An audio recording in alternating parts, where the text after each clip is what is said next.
Okay, so shalom and welcome to one and all to week 3. We are now hitting the tipping point, over halfway of our 5 weeks together. So I'd like to thank everyone for joining on time. Those in person who braved the weather today. Hope everyone's doing well. And we're looking forward to a wonderful class. Tonight's class 3 is sponsored by Pat Gremler, and she is so happy to be in this group of study. She thanks all participants and the instructor as well. So without further ado, we're going to get right to section 3, our third class, which will be in your books. Here's the race. And that is going to be question 5, which is all about survival of the Jewish people throughout difficulties and challenges, and really throughout millennia as other civilizations have vanished. So this is a very important beginning question. And again, if anybody has any questions, you can unmute yourself if you have. We're going to try to do our best. If there is time afterwards, we just want to make sure everyone feels comfortable and safe to ask any questions. If you have further discussions, we'll do that at the end, and you should know that that time is real. You can really spend time with me afterwards and discuss some of the topics we're going to talk about today, because this is good stuff. You ready to roll? Good. So we're going to start on page 21. It's actually in your student book on page 22. Addressing this important question, we're going to begin with actually secular sources, not a rabbi, but actually, everyone know Mark Twain? Mark Twain, famous author of many important books, elementary books that everyone knows about. So he wrote an article about anti-Semitism many years ago. Okay, Mark Twain passed away in 1910. So he wrote an article about anti-Semitism as a response to a question that a Jew asked, and this is the Jew's question. He wrote a lengthy article, and we're going to read the last lines of his response.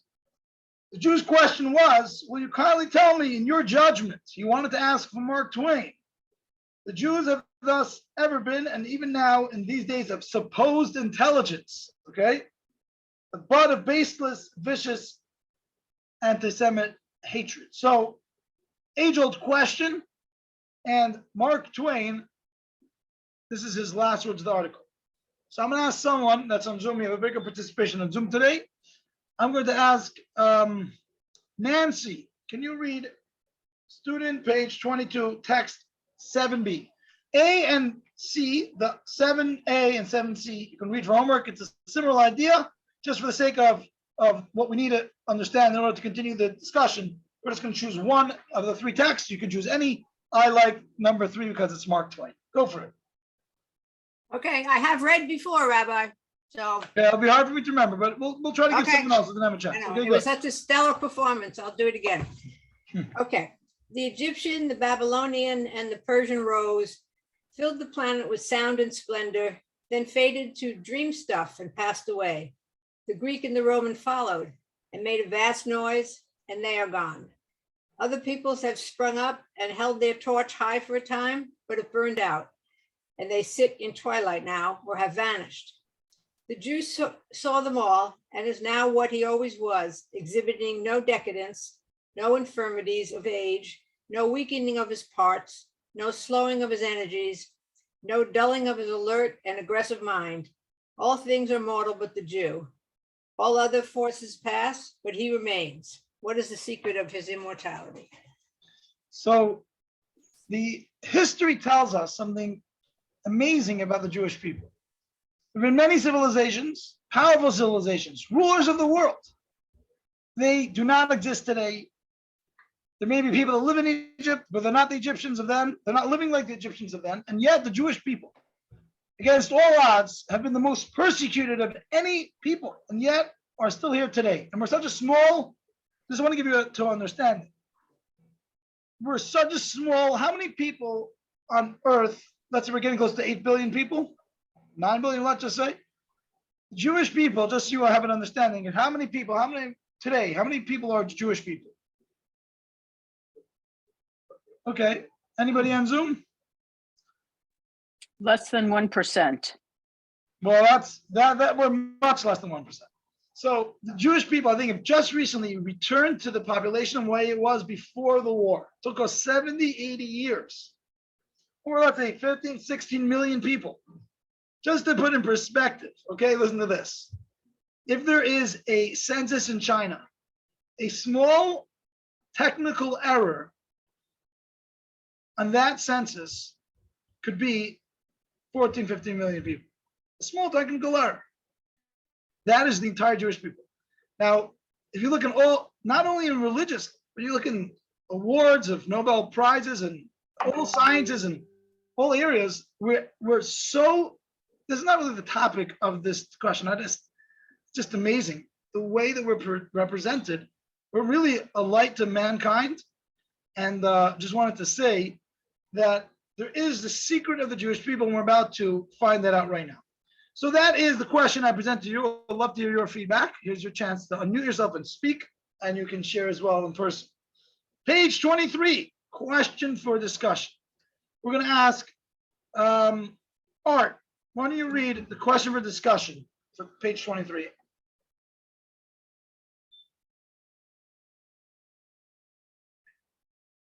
You have to unmute yourself.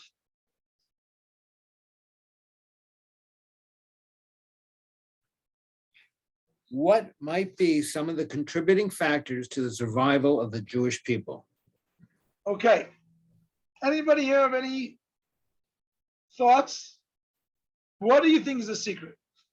The fact that we dispersed around the world. It's quite interesting. So what you're saying is we've dispersed, and that's kept That us. kept us alive. No, it's interesting. It's an interesting concept because on one hand, you think you get weaker, you spread yourself thin. But right, Jews were exiled, so we always exist in different places. But we're going to learn soon, they may have been descendants of Jews, but to have active Judaism, that would assimilate the people. The people wouldn't be all together. Like you say, you get many civilizations have been expelled, and there's no remnants of them. I like that point. There is something to that, though. Anybody else? And remember, this is your chance to unmute if you'd like to share something. In a way, it was the pogroms that drove the Jews out of Europe. And the United States accepted. Interesting. Right. Still, I don't think that's a reason why. Otherwise, without the state of Israel being created, basically the Jews are almost gone. Okay. Another reason Okay. is that our culture, our customs are portable. I mean, after the temple was destroyed and rabbinic Judaism, all the customs, all our traditions, you could take with you different places. So we kept them alive. It's not that we were just dispersed, but we took everything that Judaism encompassed and took it to different places, and it survived. And then we, of course, came back to Israel. So it survived because those customs survived. And specifically, rabbinic Judaism did that, made it portable. Well, a lot of these are really good points, and I think a lot of them contribute to some of it. First of all, I'd like to welcome Owen. I think you deserve a little welcome, so welcome. Thank you. Good to join you. Thank you. Okay, so we have your different thoughts. A lot of people mention different things.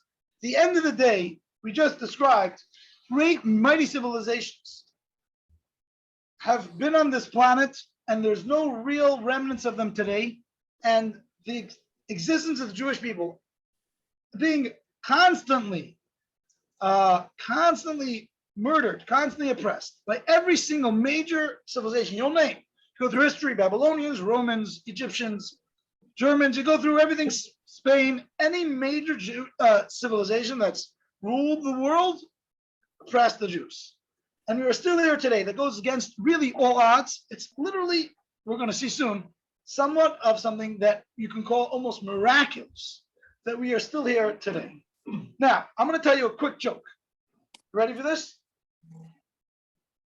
Moshe was riding on the train from Pinsk to Minsk. These are two Jewish towns in in the, in Europe or Russia, and he's on the train and he's eating his herring.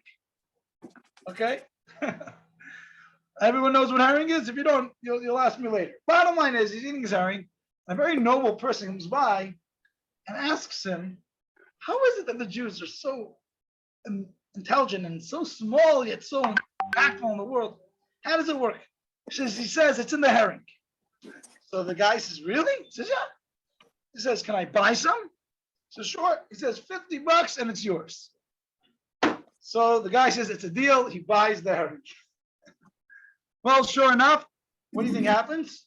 He realizes after he bought it, he's like, "What a ripoff." He says, "I look and see you could buy this for $3 and he sold it to me for $50. Moshe says to him, "You see, it's already working." Oh, that was just to lighten things up a bit.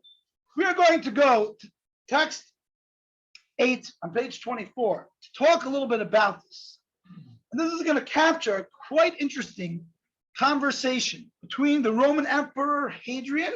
Hadrian was, after the destruction of the temple, Second Temple, the Romans ruled Israel. There was a revolt by the Jews called the Bar Kokhba Revolt.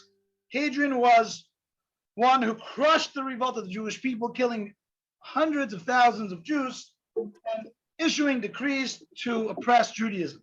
And yet he has an interesting conversation with the rabbi of the time, Rabbi Yehoshua. So, without further ado, text 8 in English. We're going to give Owen. You have never read. Oh, did you get your book yet? No, because you haven't read. Okay. If you haven't yet read, this is the time for you to either say you like to read or going to just hand it out. Greg, have you read? Would you like to read? If you're doing so, you have to unmute.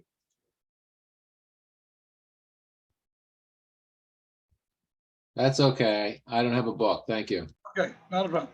So we're just going to go on. Amy, you take it away. Read text 8. Hadrian said to Rabbi Yehoshua, "Is the lamb so great to survive the 70 wolves? Certainly not. It must be that the wolves are kind to the lamb and do not seek to destroy her." Before you continue, Amy, just give me one moment. The little wolf, the little lamb that's surrounded by the 70 wolves is the Jewish people. 70 wolves represents the 70 nations of the world, even though there are many more countries than 70 today. But in Jewish tradition, there's 70 main nations.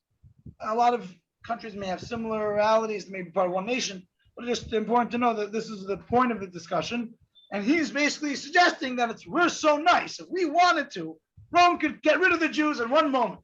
We're just allowing them just the bare minimum exist. That's what he's saying. It's all because of our kindness. Okay, continue on.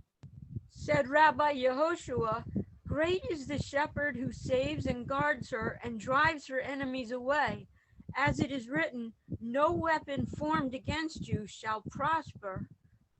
This is from Isaiah, and this is quite interesting. So there's an image that Hadrian plays. There's a wolf, many wolves, 70 wolves against one lamb. It's an obvious equation. The wolves might be nice today if the lamb is not devoured. And Rabbi Yeshua says, "Hey, you messed up. There's something called a shepherd. If there's a shepherd, things are different." And this is referring to God Almighty.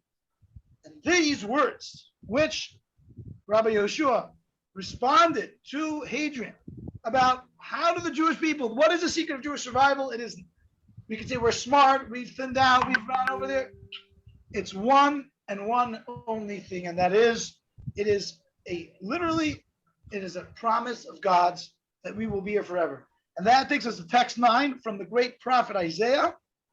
And here you will see, some 3,000 years ago, God promises us our eternal being, the Jewish people, but he says, look closely, we'll see 2 specific promises within this next text. And if you do not read, it's going to be a little tough for me to remember who read. So I'm going to just run around and ask people. John, you like to read? Sure. Just like the heaven and earth that I make stand before me as new, says God, so stands your seed and your name. Thank you, John.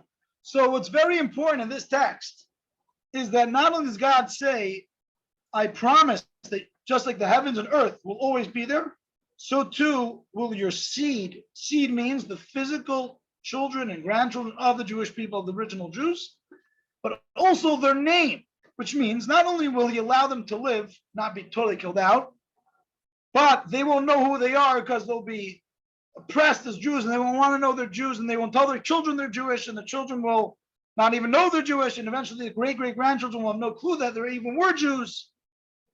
But also your name, to be called Jews, to live like Jews. This is a promise in the Torah, a prophecy that God says that I will make sure whatever happens in the world, there'll be hard times, there'll be easy times, we'll have wars we don't understand, we'll have Holocaust we don't understand, but the Jewish people are there like the heavens and the earth. There's heavens and there's earth, there's the Jewish people. Each nation that exists, whether it was the Babylonians, or we're talking about nation not as people, as a nation, as a philosophy, as a lifestyle, serve their purpose in the symphony of the entirety of humanity. Once their purpose ceases, they cease to exist as a nation. But the Jewish people, their purpose is there always. So now, I am so excited about this next text. I'm almost enticed to read it. But a very important rabbi called Rabbi Yaakov Emden, he, great Talmudist, great Kabbalist, in Germany, in the city of Emden, that's his name, Rabbi Yaakov of Emden, he, on page 25, ventures to say something radical. You remember we had, in our very first class, we spoke about biblical miracles, a biblical proportion, why don't we see them today, right? And we said, oh, wouldn't it be cool and everything else? We're not discussing that now, but those miracles are pretty awesome. And you say, oh, I wish I saw the splitting of the Red Sea or other miracles. And Rabbi Yaakov Emden says, you know what the biggest miracle of all miracles is? Greater than the splitting of the sea? So whether you accept his logic or not, at least hear what he's saying. He says the survival of the Jewish people as we have it today is greater than the greatest of the biblical, feats of the splitting of the sea, of the 10 plagues. So this is an interesting text. So Daniel, we're going to ask you to read. Text 10. Text 10. If you can't hear, you'll read along inside. We are the exiled nation, the lost sheep. With all the troubles that have passed over us through the millennia, there is no nation in the world that has been pursued as we have been. How numerous our enemies have been.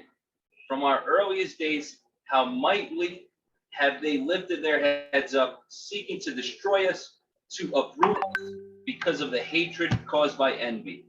But they have not succeeded in destroying us. All the mighty ancient nations, their memory is gone, their hope is nigh, their protection has been removed. But we who cling to God, we are all alive today. How can a sharp skeptic rebut this? Could it have been the work of chance that caused all this? Be my living soul. When I contemplate these wonders, they seem greater to me than all the wonders and miracles that God did for our ancestors in Egypt, in the wilderness, and in the land of Israel. And the longer the exile continues, the more this miracle is verified, and the more we know its power and might. This is interesting stuff. So you may agree or not agree with Rabbi Yaakov Emden and his logic. I personally am fascinated by it, but question for discussion. Love to hear your thoughts. The bottom of by page 26 is, why did Rabbi Yaakov Emden believe that survival of the Jews was greater miracle than the miracles mentioned in the Bible? Anybody have any thoughts? You may not agree with him, but at least entertain his thought process, enter his mind. What does he see in this survival of the Jews throughout the darkest times of exile? Throughout, and the longer the exile goes, the greater the miracle it is, greater than miracles of biblical proportion. Anybody have any thoughts? Marilyn, you have any thoughts? Linda? Yeah, I think it's very interesting because he says that all the mighty nations, their memory is gone, their hope is gone, their hope is naught, their protection has been removed. But when we cling to God, when we keep our traditions, when we hold on to what Judaism offers us, that we're all alive today, and therefore it's the miracle of our survival, while all these other mighty, mighty nations, it's fascinating. Beautiful, thank you. I want to say, if if today Aristotle would walk into Athens or anywhere in Greece, and he'd walk in and he'd say, Aristotle, some people will know who he is. They went to university. Some people would not even know who he is. And he would start speaking to them in Latin or other languages. They may not even know who he is and what he's saying. If Moses lives further back, would walk into a shul today, he'd be part of the service. He would know the Hebrew. People would know who he is. They know his stories. They'll ask him, is it really true? He split the sea. Okay, he would fit right into it. It's amazing. If anybody's any thoughts, I was just thinking, how do you argue that it's greater than miracles that seemingly are like really beyond nature, like just wondrous 10 plagues, the Nile turning into blood, some really, anybody have any thoughts, or I'll share some of mine. Amy, yeah, go ahead. Well, you don't have to raise your hand. You can just unmute and go for it. I think that it is the greatest miracle because each of the miracles in the Bible happened one time and then they were done, where the saving of the Jews happened over and over and over and continues today. So because it's lasting for a much longer time, it's a much greater miracle. Amy, I'm very impressed. That is actually one of the things that I was thinking about. I have another. Sure. thought. Yeah. There would be because we're still here, the miracle of splitting of the sea is known. Good. I love it. Yeah, so I mean, that's the miracle. We're still here, Okay, I love that. That's great. So those are good points. Just to add a little cherry on top, you remember we spoke about that when God does miracles that are beyond nature, it's an amazing miracle, but it's to broadcast a message. And that is because God doesn't want to break the ways of nature. When you see a miracle that breaks and defies the laws of nature, it means that God is more powerful than nature. But when God orchestrates nature to follow what he wants, it's not like splitting of the sea that the Jewish people are around today. You have to think about it. You have to meditate about it. It's not something you see and say, oh, it's miraculous out of the movies. No, it's a miracle that's enclosed in nature. And we mentioned in our first class, if you remember, that those miracles show that not only is God, like God and nature are two forces, and God can overpower nature, can break nature, but God is the one running the day-to-day life, every detail of nature. And he's orchestrating it all to fulfill this. A miracle enclosed in nature has value greater than a miracle that breaks nature, although in terms of coolness or fantasy or all that stuff, it looks much cooler when it's like the splitting of the sea.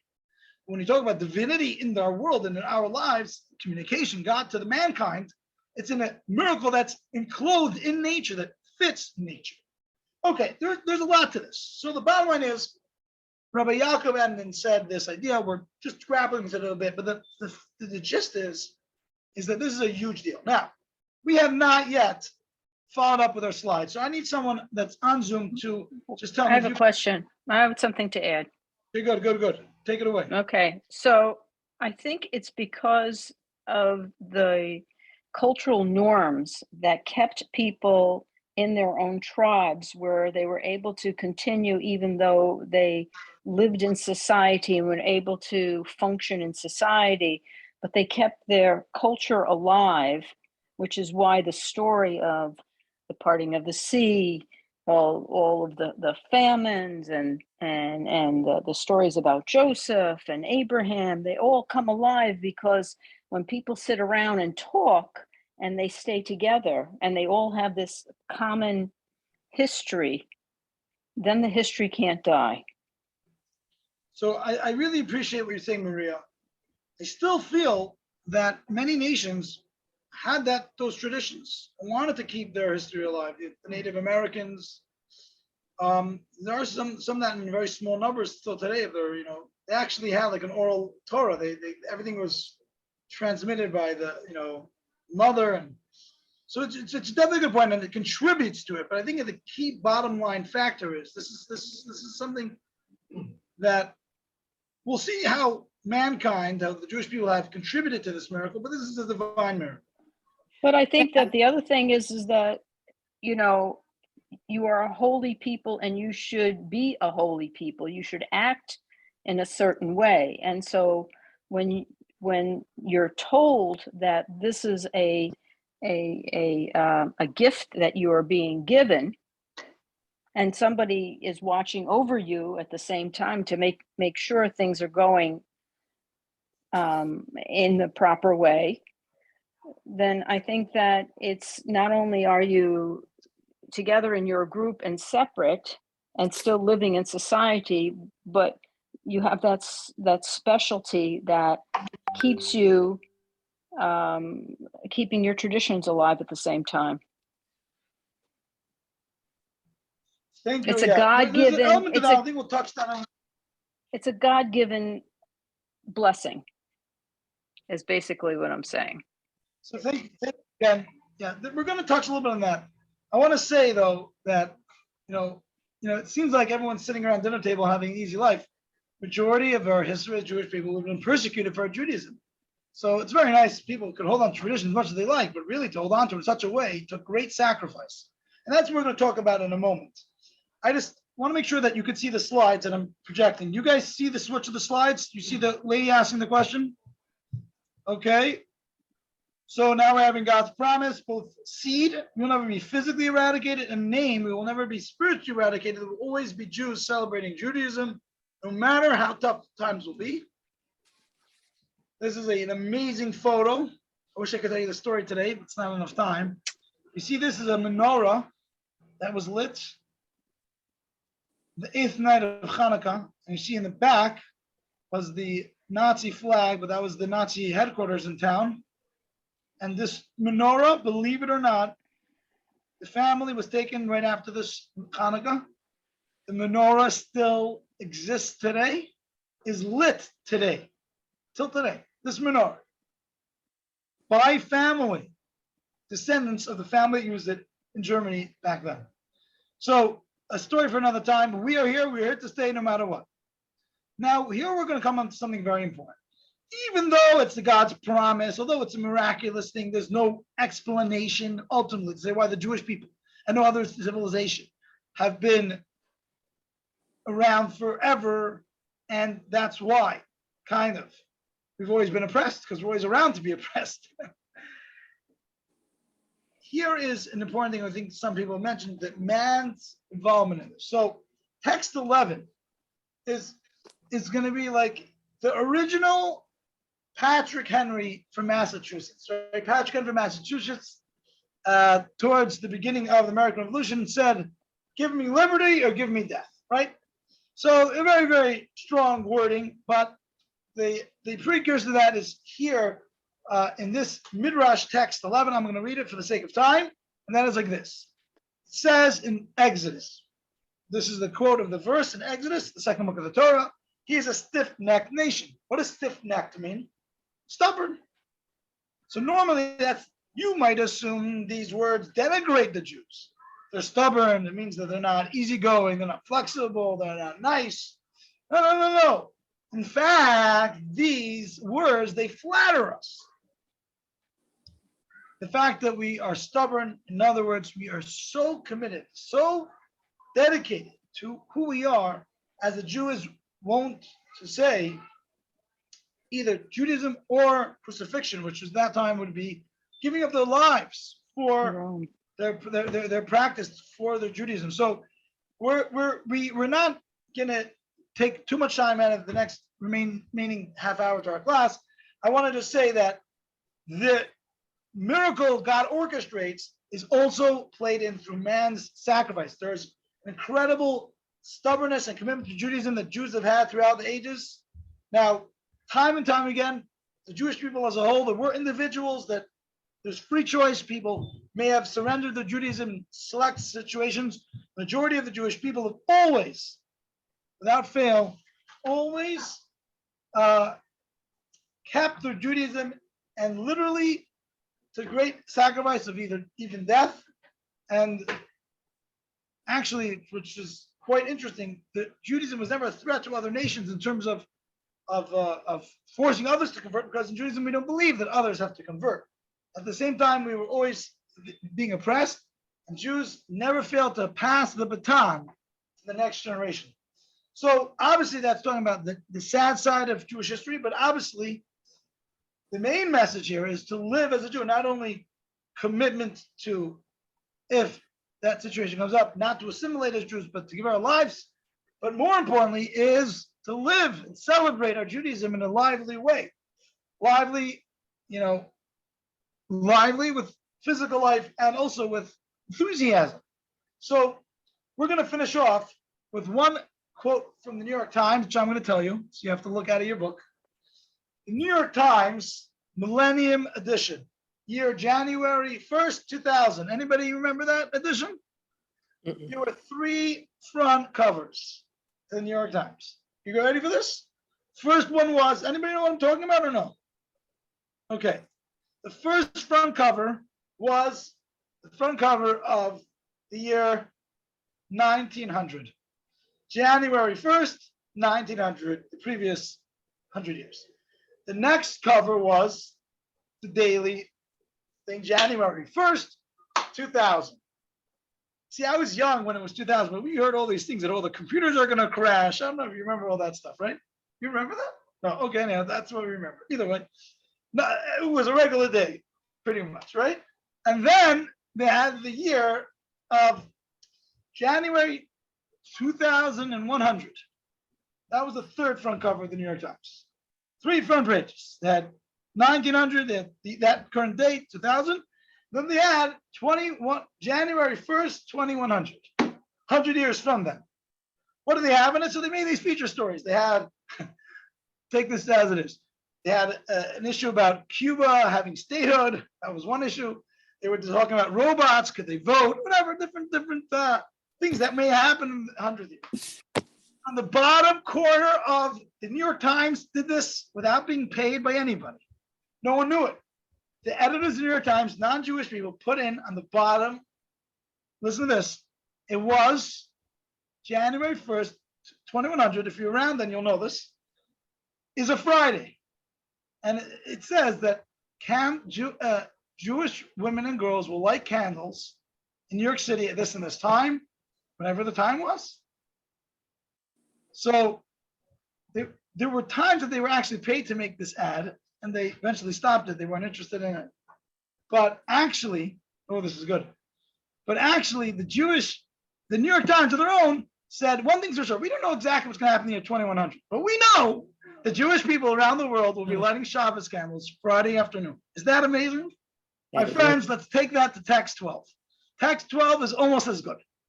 Text 12, I'm going to ask Marilyn, you read text 12, page 27. And this is from Maurice Samuel. You can look up his bio. Time is ticking. I don't want to keep on rolling. So take it away. As the modern world opens, jewelry and Judaism are still very much unseen. Fascinating historical drama is revealed. Years time, fire, oblivion. The people come up on the block, one after another. The hammer is lifted. They establish formulas and tone. Going, gone. But there's one people that appears on the block over the words going, have been repeated again and again. It looked like a sale, but the third word has never been pronounced. Isn't that amazing? So there's an auction block. Everything goes going, gone. When I was a kid, that was actually the announcer of the New York Yankees used to say that when there was a home run. I think so. They'd say, going, gone, a home run for this and this. That's how it used to be. So at the auction block, it goes the same way. Going, gone, and then someone buys the auction. And the Jewish people have always been saying, going. They're about to be, the Holocaust is happening. The Spanish Inquisition is happening, going. No one can buy them. No one can get rid of them. No one can own them. It is an eternal people. So you're going to have now a big treat. Mushkala, tell mommy we're ready. Okay. So we're going to keep the ball rolling here. Let me just catch up some slides. Oh, random is, okay. Okay, she's, okay, fine. So I'm gonna be honest with you. I've been preparing more of these classes. I know that some people may be interested in this question. We are actually going to skip this question. Seemingly, you'll see that we may skip some questions. We may be skipping some questions in general. I felt that you have the books, you can look into this yourself. I feel that it's not something that we all will benefit as much from as necessary, and I don't want to lose our time on other important questions. We'll try to do as many as we can. But I would like, before we do our next question, to give you a big treat. And that is, we had local questions that came in. You remember those? Some of you submitted them already, and there was a lot of good ones. And I don't know if we're able to touch all of them, but at least want to take one tonight. And that is a question that is an important question, and I've been asked this many times. So am I going to propose the question? Okay, I'm going to say the question, and my wife's going to give the answer. So the question is, someone wrote in that they've seen that sometimes a rabbi is given a hand by someone of the opposite gender, a woman, he will not shake their hand. And the question is this, what is the reason for this? Is there any explanation for this? So without further ado, I thought it'd be better than me answering the question. My wife will share with us. So here's your treat for the night, and then we'll continue on with our next question.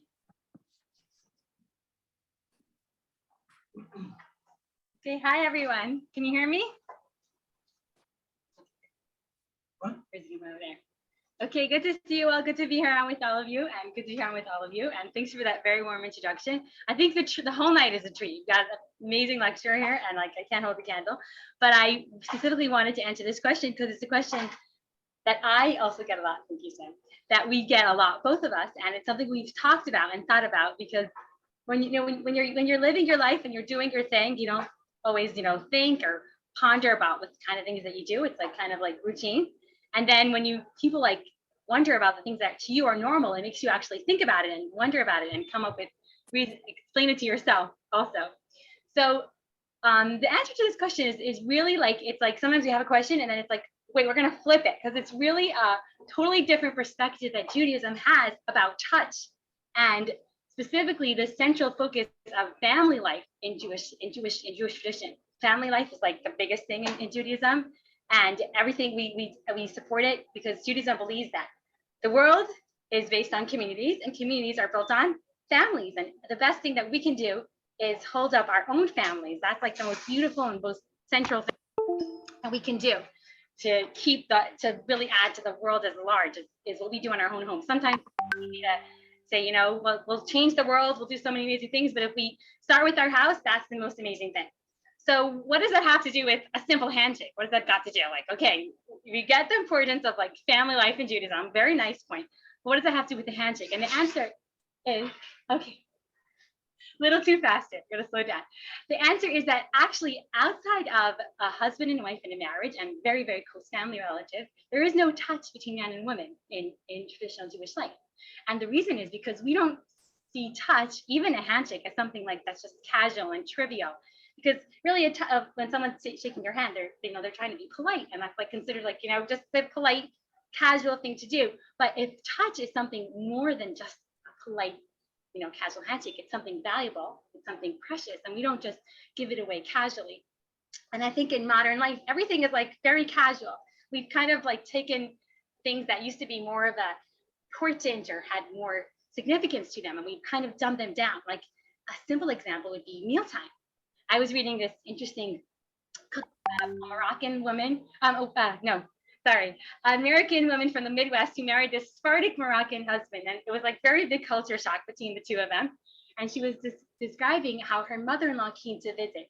When Moroccans come to visit, they don't come for like a day or a week. She came for like 2 months. And she was living in her house, and she got to hear her full opinion about everything that has to do with her American life, because she had a totally different viewpoint. And she was like really horrified to see the way like the kids would come, they would eat for a few minutes. Hey there. In Morocco, everyone would sit down. Like Well, I am, but I'm on a course. What's the matter? I want to show you something real quick. Okay. I'm in this box. Someone has unmuted themselves, and if you can unmute yourself back, that would be able to, everyone can hear. Okay, thank you. Because mealtime was like a full-time event. It was like people actually took it seriously. And nowadays, like in America, we're like very much like, let's grab something to eat, right? Fast food. And there's something great about that, but we're also missing that element of like family sitting together and people bonding over a meal. So that's just an example.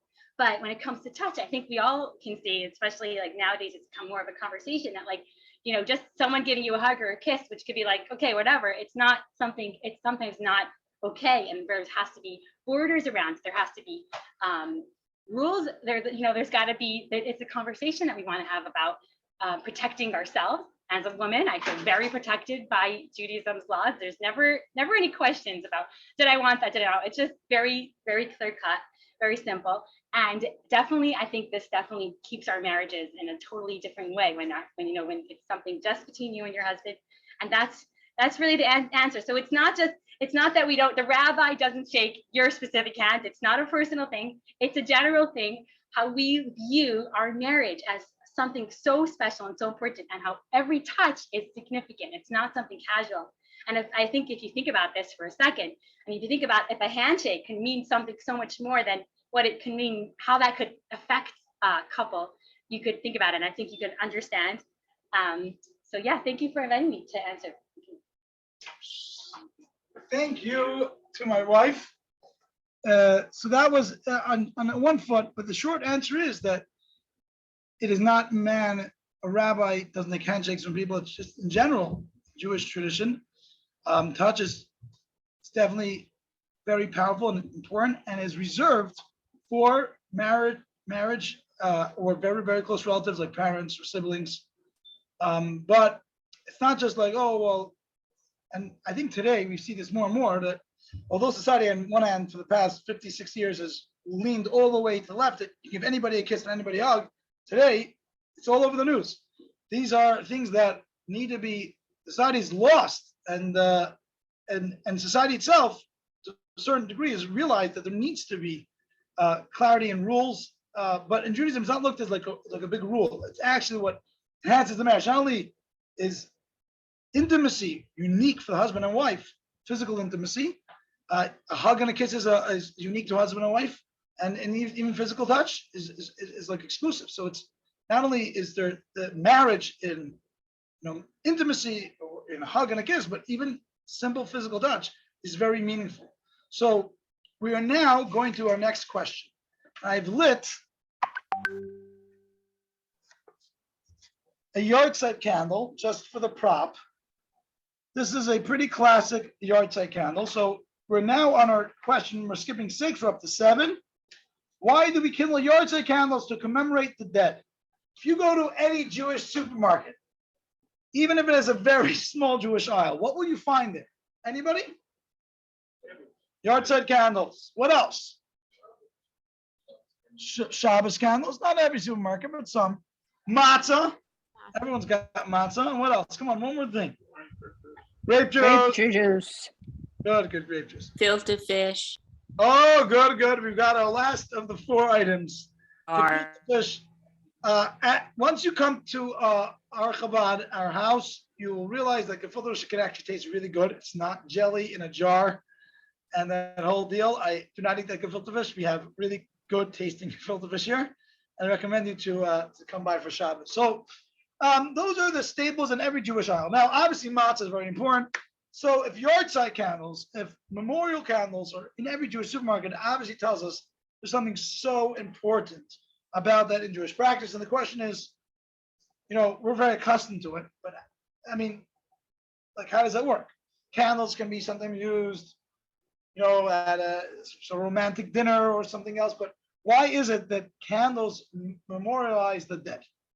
So we're going to go back, by the way, way back to where it originally started from. And this is such an important discussion because so many of us observe yahrzeits for our parents or loved ones, day of passing of our parents. We light candles, so why do we do it? But also, upcoming is the high holiday month, and there are many times we have Yizkor. Yizkor is the memorial service in the prayers, only on holiday time, where we remember those loved ones, and we light candles connected with Yizkor. So we're going to really get back to the bottom of this, and hopefully this will take us down to the bottom of the hour. So I'm going to read the first text 14. If someone really wants to read, again, I don't know who read or didn't read, and I'm going to try to skip around, but because of time, I would like to keep this to go on. Okay.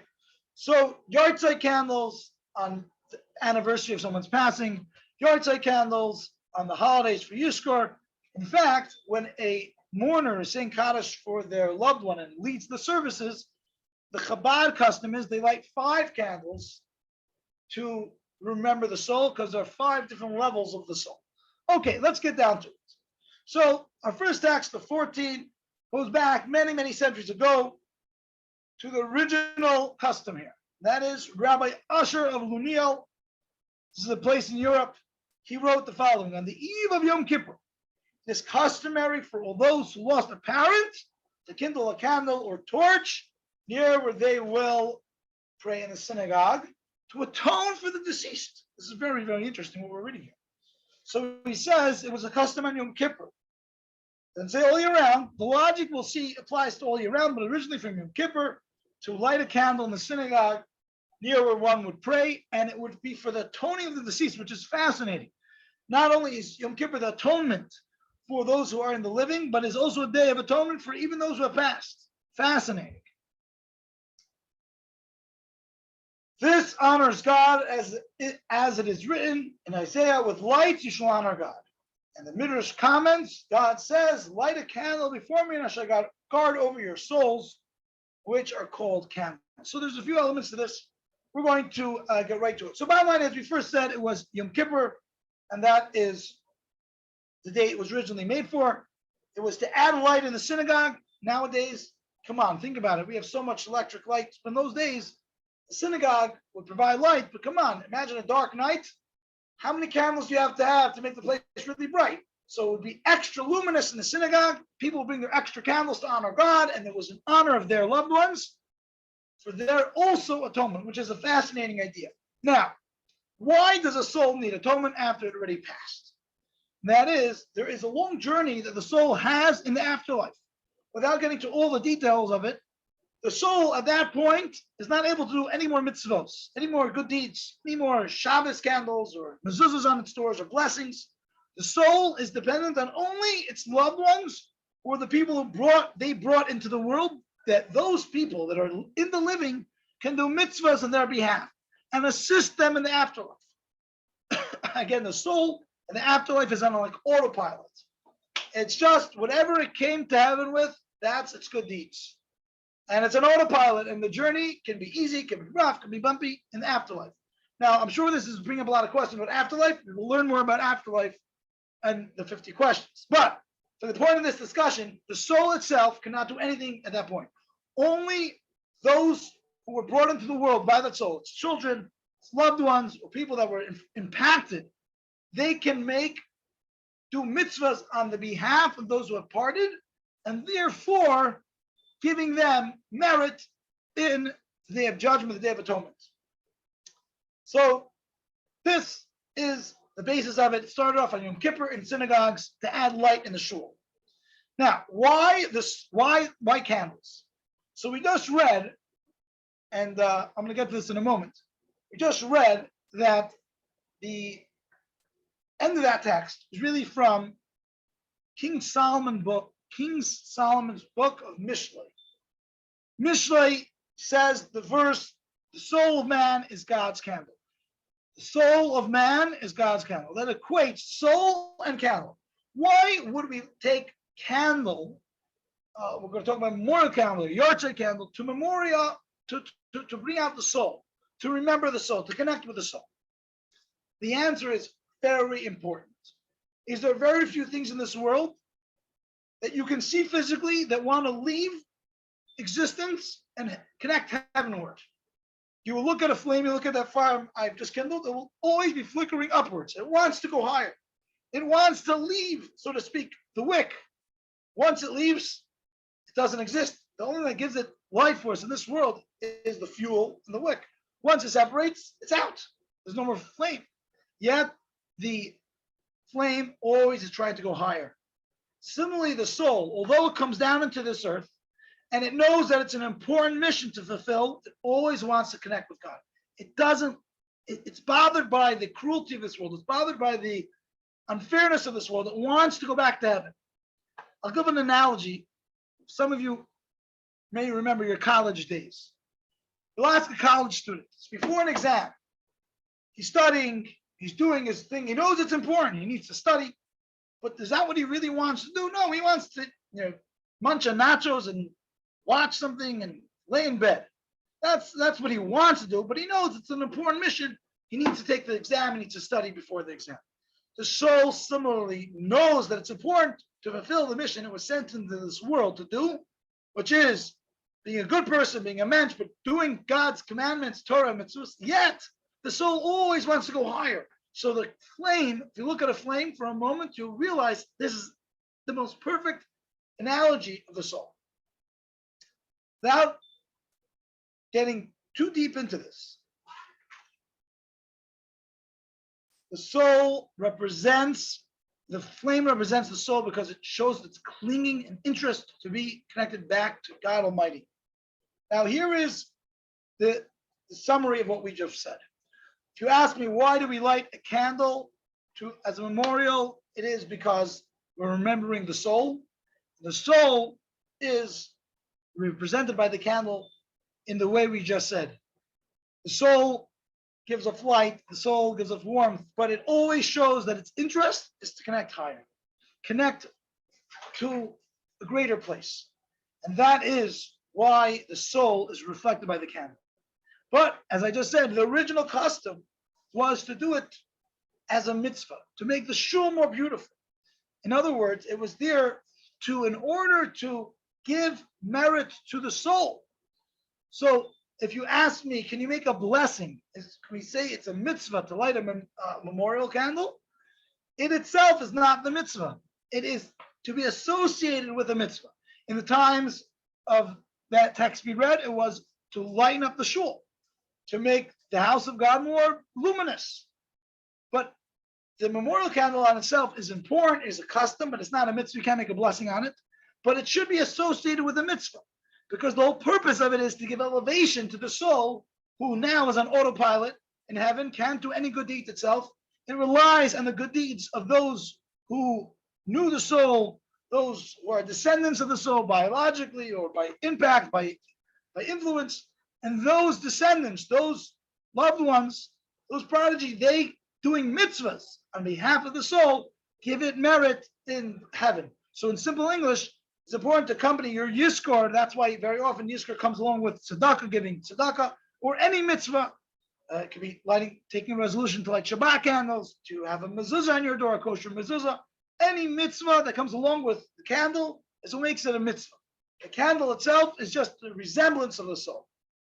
That is our key points. Now, I'm going to do something pretty cool.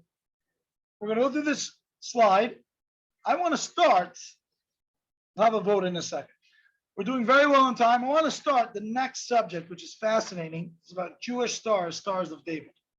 So let me just go through this little slider. You can look at your sheet. The departed soul requires atonement on Yom Kippur to continue its spiritual climb. Lighting candles from Yom Kippur for Yom Kippur brings honor to God and atones for the departed soul. That's a shul that was just illuminated by candles. Can you imagine? Yes. Isn't that something? Okay, let's continue on. Like a flame, the soul wants to escape the wick and become one with its source. And the soul on high witnesses this act of ours that we're doing for it. It takes pleasure seeing that it is still remembered and cherished by those who love them. Okay, this is going to be the next first question is the Star of David a Jewish symbol? Quite interesting. Star of David, if you would, by the way, ask someone, I'm going to do a little experiment with you right now. Should we save this question fully for the next class? We have another 5 minutes, and every minute is precious here. Can we start the next question? Is there a yes or a no? Yeah. Okay, we've got 5 minutes. And after that, if anybody would like to discuss anything we've talked about till now, you're welcome to talk about it.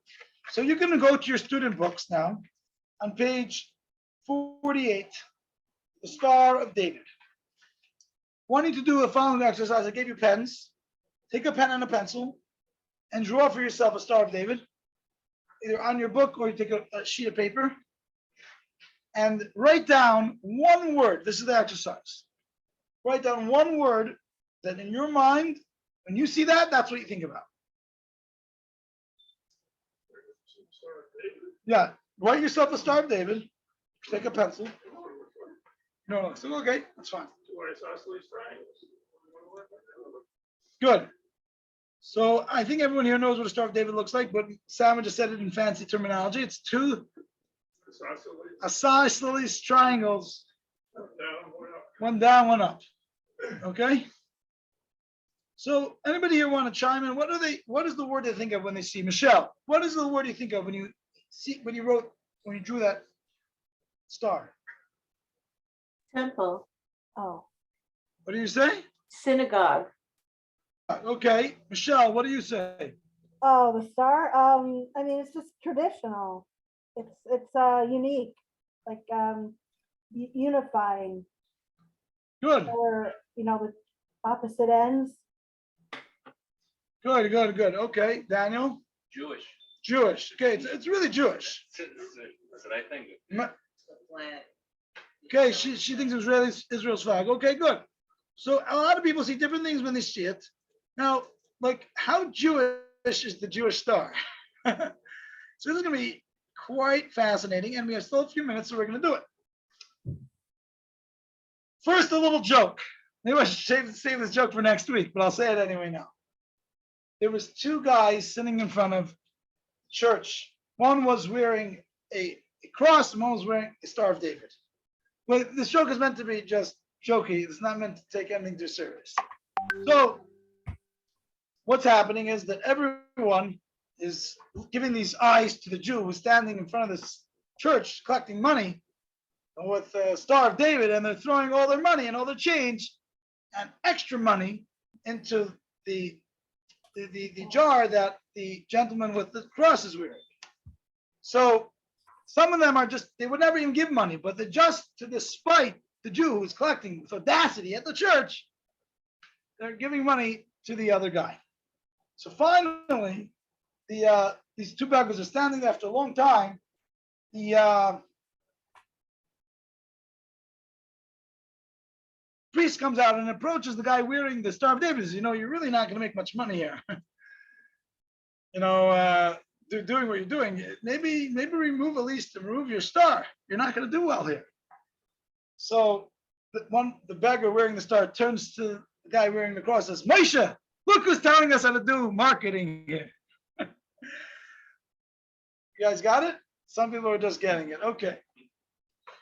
And that was just lighting things up at the end. So we have now, everyone associates the Jewish star as a very Jewish symbol. When did this become a Jewish symbol? When do we know who made it?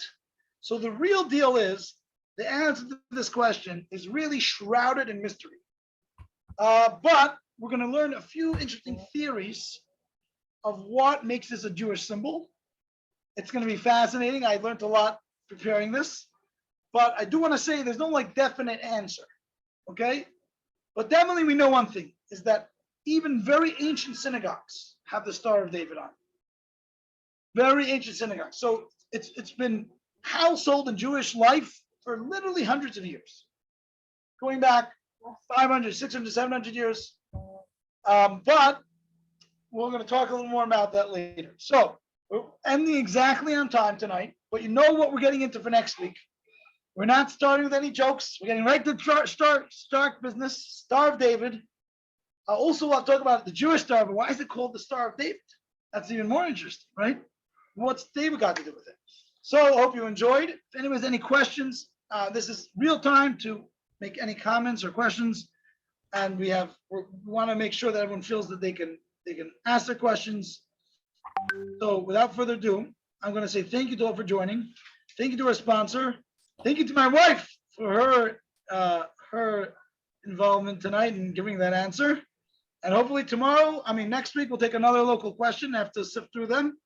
And as you know, I've mentioned this before, we're going to, because the holiday season is coming and it's quite a busy time for us, we're going to take a break after 5 weeks, but we will let you know sooner than that when we will resume these questions.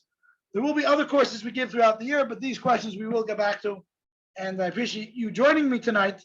And look at that, it is 8 o'clock on the nose. So have a wonderful, oh, I forgot one thing. My wife told me. We should have done this at the beginning of class. We're in for a treat. This is the cherry on top of the dessert. That is, you're getting ready for the new year.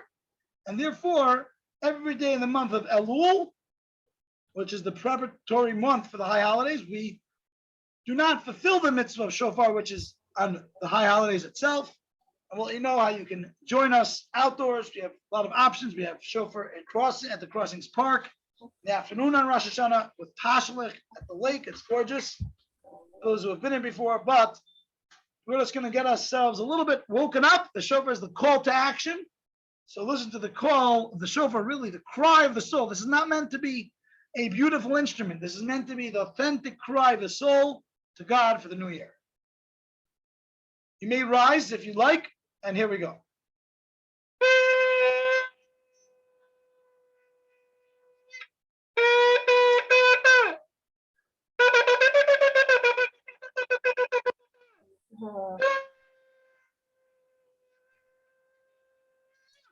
A happy and sweet new year. Thank you for joining.